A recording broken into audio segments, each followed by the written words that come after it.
Hello, and welcome to week number 1 of our 12-week Red Letter Challenge. First of all, let me say thank you for taking this challenge. Thank you for having the courage and the faith to jump right in to this journey. Let me introduce myself. My name is Joel. Think of me kind of as your tour guide over the next 12 weeks. I'm not going to be telling you what to do, but I'm going to be guiding you on this journey as we go through the red letter passages in the Bible. Now, a couple of points already to help you get the most out of the next 12 weeks. Each day, you're going to be receiving a red letter passage. Just a reminder, what is a red letter passage?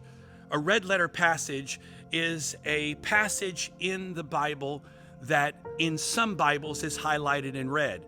And why is it highlighted in red? Well, because these are times that Jesus is speaking audibly. Now, in reality, the entire Bible gives us insight and understanding about who Jesus is. But the red letter passages are actually words that were written down that came from the mouth of Jesus Christ.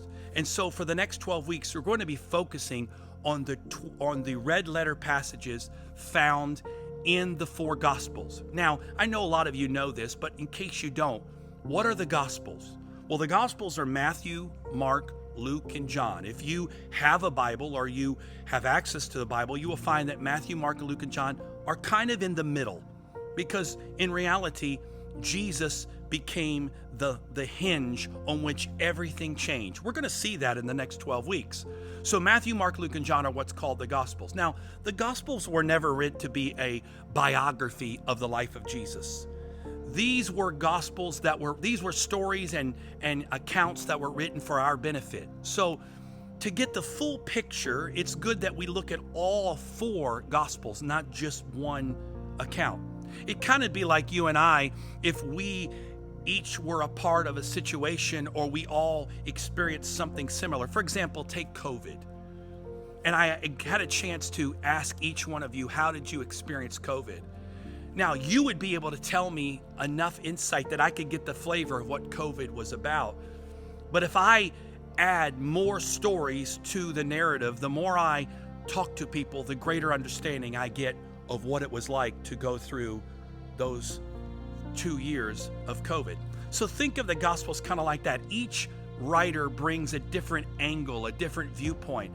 And so when we put all these together and we stitch them, we get a beautiful picture of who Jesus Christ was. What was his ministry about? How did he talk to people? What did he share? What teachings did he give us that inspire us and change us? And more importantly, how did he die? And more importantly, why was he resurrected? And we're going to see that over the next 12 weeks. Now, the Gospels, when most people read the Gospels, they start with Matthew because that's the first one in the order of most Bibles. And it goes to Matthew, then Mark, then Luke, then John. But we're going to be looking at the red letter passages in chronological order, not just in the order that are in your Bible. So that means that a lot of times we're going to be jumping around. We'll be in Matthew one day, we'll be in Mark one day, we'll be over here in John, back to Matthew. And the reason for that is that as we stitch the story together, we're going to follow along in chronological order. So this is really important so you don't get confused. Why are we here and then over here? Is because we're taking these red letter passages as they played out in the story of Jesus Christ. Now, each day you're going to get a red letter passage.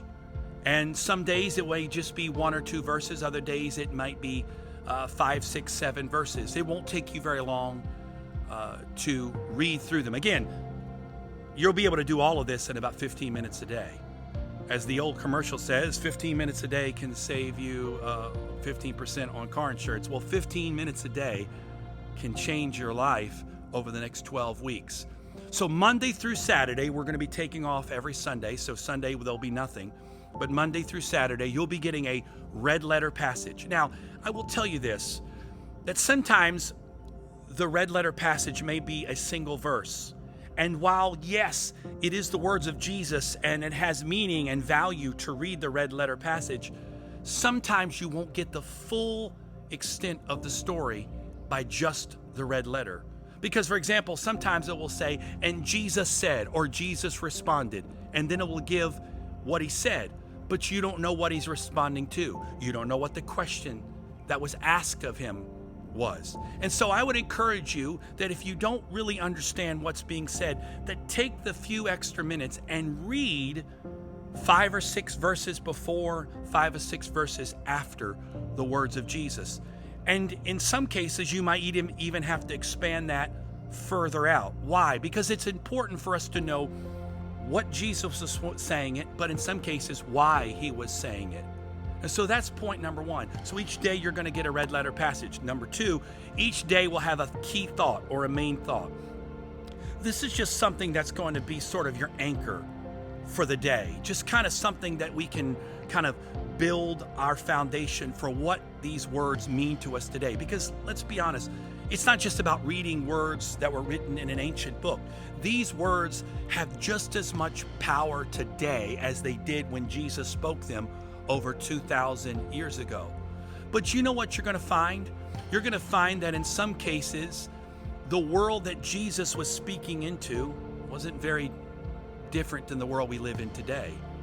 Because you know what? He was speaking this to real people that had real lives, that had real struggles, just like you and I have today. So that key thought will be something that will kind of help guide you and kind of be like guardrails for that day to kind of focus your thought and attention to what Jesus is saying. And then on top of that, there'll be a short devotional to read. These devotionals I've written to encourage you, to challenge you, or to maybe inspire you to change something or to dig deeper into the passage. And then at the end of that, there's going to be a call to action. These are short little things that you can do, that you can apply what you've read. Now, this is really important. Jesus says, and you'll find this is in Matthew chapter 7. We're going to get there, not this week, but we're going to get there in the next couple weeks. Jesus says in Matthew chapter 7, he challenges us not to just read the word, but to do the word. We often say actions speak louder than words. So it's one thing to read these red letter passages, but it's another thing to take these red letter passages and apply them to our lives. That's where the power comes. That's where the transformation happens. It's one thing to read, but it's another thing when you take what's being read and you allow that to be applied in your life. So every day there's going to be a place where you can apply what you've read into your life. Now, you don't have to do exactly what's being said. These are kind of like a guide to how you can apply. But I would encourage you to ask Jesus, how can I apply this in my life today? And at the end of that, the last point are called points to ponder. These are just questions that I'm going to ask you that will just maybe inspire you to think or to meditate further on what you've read. Now, all of that's going to take 15 minutes a day. It's not going to take long, because the value and the power is not in how much time you spend each day. The value is in how you take what you read and apply it in your life. So this challenge is more than just checking off a box every day, getting up every day and saying, well, I did it, check. And at the end of the week, you did, look, I did every day this week. Now that's awesome. I'm glad if you do that, that's great, but you're not going to get the most value out of this challenge. And really, you're not going to experience the power of transformation that's available to us when we look at the words of Jesus. Now, it's called a challenge for a reason. In reality, it's not very challenging. Like I said, 15 minutes a day. Most of us can carve out 15 minutes a day, even in the hectic, busy lives that we live. But the challenge is not in doing the task every day. The challenge is that these words are going to challenge us to step outside of our comfort zone. These words are going to challenge some of our thinking.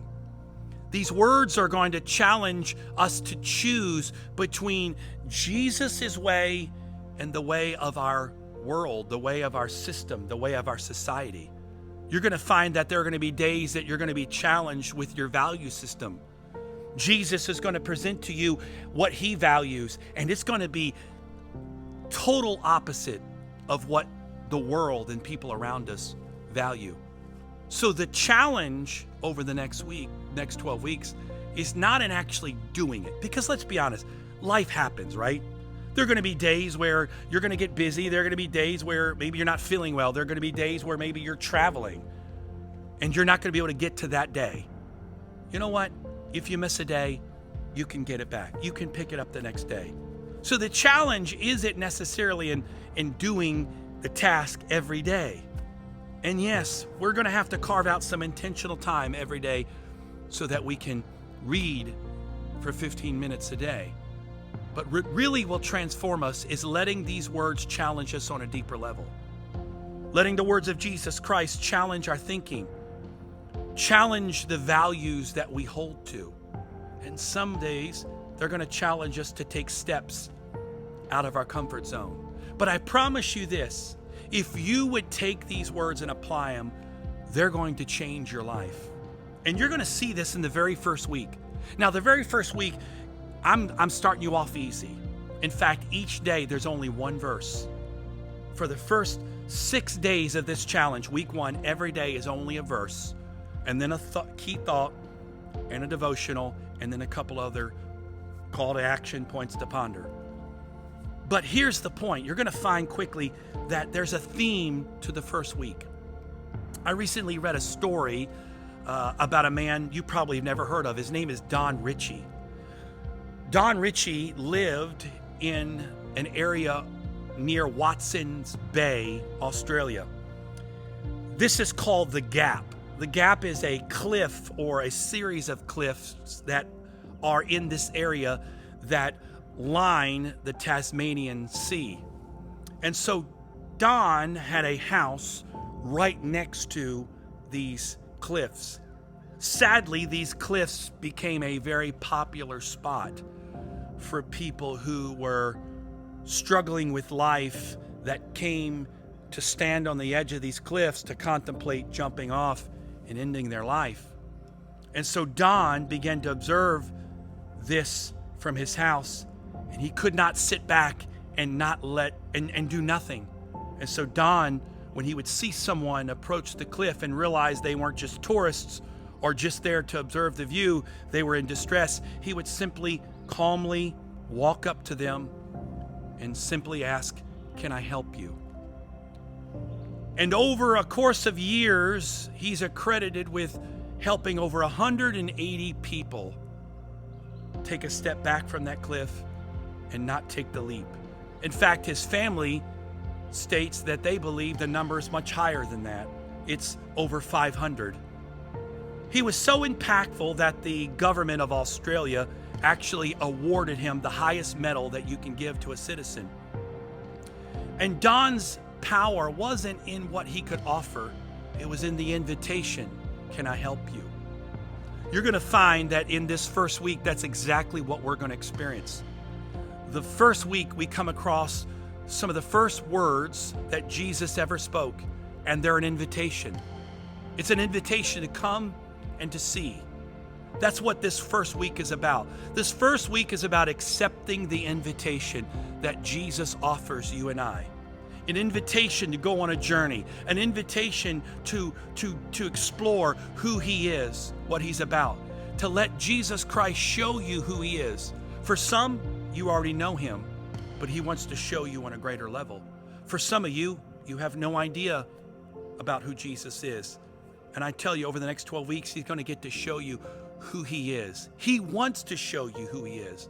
Or maybe for some of you that you once knew Jesus, but life, situations, circumstances, or maybe just things inside of you have caused you to drift away from who he is. Can I encourage you and challenge you to let these words reintroduce you to who Jesus is?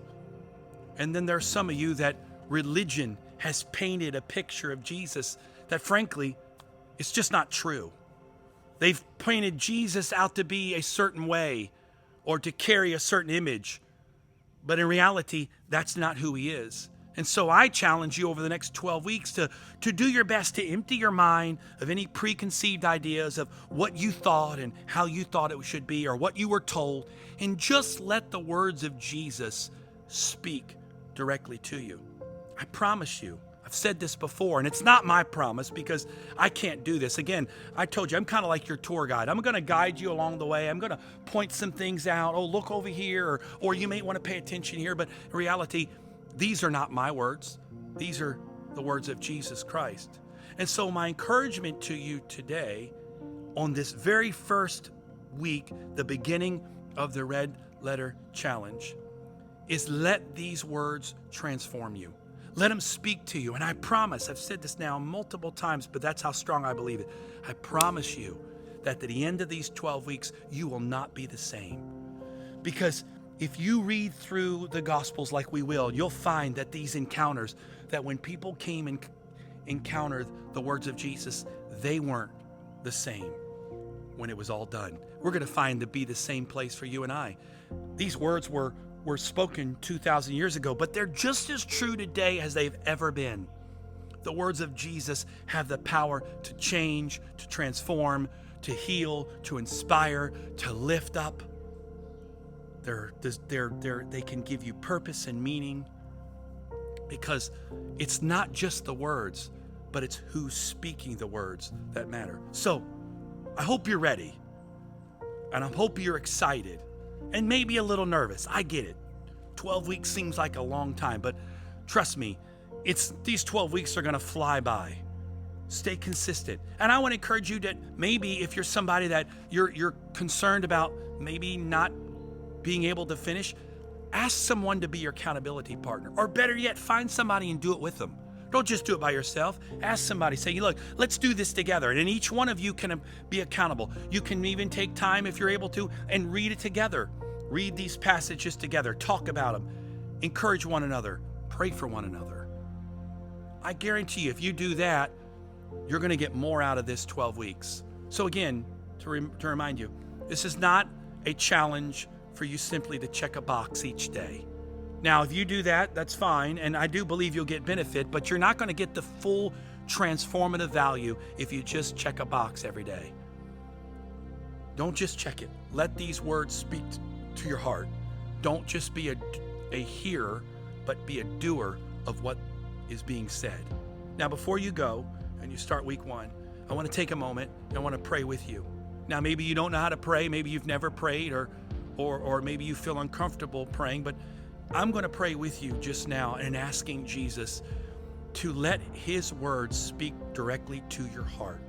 Because I've said this before, again, these are not my words, they're his words. And I believe that by his Spirit, he's going to show you who he is like never before. So just take a moment and pray with me. Jesus, I thank you for giving us the courage and the faith to take this challenge. And God, I'm asking you over these next 12 weeks, to every person that takes this challenge with faith and sincerity, that you would transform them. God, I'm asking you, Lord, to show us who you are. I'm asking you, Lord, that you would break through every wall of religion, every wall of our past, every wall of our intellect, and God, speak directly to our heart. Lord, for those of us that already know you, I believe you want to show us who you are in a greater way. For those of us that have no clue, we're just starting off, God, I pray that you would begin to show them who you are. Show them your love. Show them your power. Show them your forgiveness. And maybe for some that are joining us along this journey, they've lost connection with you. God, I pray that you would show them afresh and anew who you are like never before. God, I speak right now that you would give each one of us the grace that on days where this is a struggle, on days where we don't feel like doing it and maybe we're tired or we're distracted, that you would just gently knock on our heart, because you said you stand at the door and knock. And Father, today we open up the door and we invite you to come into our heart today and transform us, and let these words ring true in our heart in Jesus' name. Now, I hope you're ready. And by now you have received, or should have received, the PDF of the first week of devotionals. It's all there for you. In fact, the link to the PDF I'm going to put available here in the description of this YouTube video. So make sure if you haven't received it, you can get the link. If you haven't texted the number already, go watch the introduction video here on YouTube, the Red Letter Challenge instruction video. It will give you the number and how to get onto the Red Letter Challenge text thread so that you can receive up-to-date information about new videos and the new devotionals each week. But it's all available to you, and I'm encouraging and challenge you to just jump into this with full faith that Jesus Christ is going to meet you where you are. So get ready, because I'm ready, I'm excited, and I'll see you over the next 12 weeks as we walk this journey together. God bless.